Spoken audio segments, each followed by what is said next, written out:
काफ़ी ज़्यादा लोग जो हैं वो उन कंट्रीज़ में अप्लाई करना चाहते हैं जिनकी एक तो वीज़ा रेशो अच्छी है, दूसरी उसकी कास्ट जो है वो कम हो, ठीक है। आज मैं आप लोगों के साथ एक ऐसी ही कंट्री के रिलेटेड इंफॉर्मेशन शेयर करूँगा।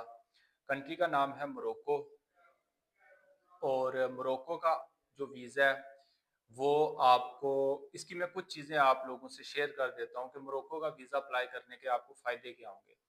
पहला तो ये कि आपको कोई भी मोरक्को के लिए अपॉइंटमेंट रिक्वायर्ड नहीं है। विदाउट अपॉइंटमेंट आप अपने डॉक्यूमेंट्स कंप्लीट करके एम्बेसी जाके तो डॉक्यूमेंट सबमिट करवा सकते हैं। दूसरा फ़ायदा क्या है कि इसकी कोई भी आपने एम्बेसी फ़ीस पे नहीं करनी, ठीक है? जिस तरह बाकी कंट्रीज़ होती हैं, उनकी आपने एडवांस में कोई ना कोई फ़ीस पे करनी पड़ती है, प्रोसेसिंग फ़ीस होती है। बट मोरक्को की कोई भी प्रोसेसिंग फ़ीस नहीं है।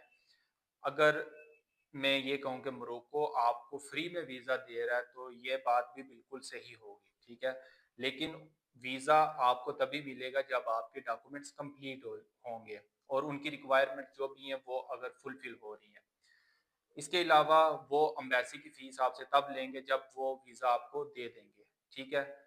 तीसरा इसका फ़ायदा क्या है कि जब आप एम्बेसी जाएँगे, आपको वेट नहीं करना पड़ेगा।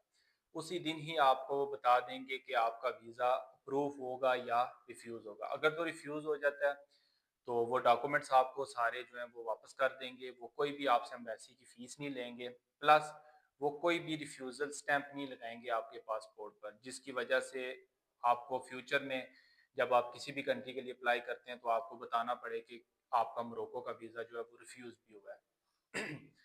तो डॉक्यूमेंट्स इसमें जो मोस्ट इम्पोर्टेंट डॉक्यूमेंट हैं वो हैं आपका पासपोर्ट, आपकी एफआरसी होनी चाहिए फ्रेश, आपका सीएनआईसी, इसके अलावा सोर्स ऑफ इनकम जो है आपका वो क्लियर होना चाहिए, ठीक है। और इसके अलावा बर्थ सर्टिफिकेट जो है वो ये तमाम डॉक्यूमेंट जो हैं वो इम्पोर्टेंट है मोरक्को के वीज़े के लिए।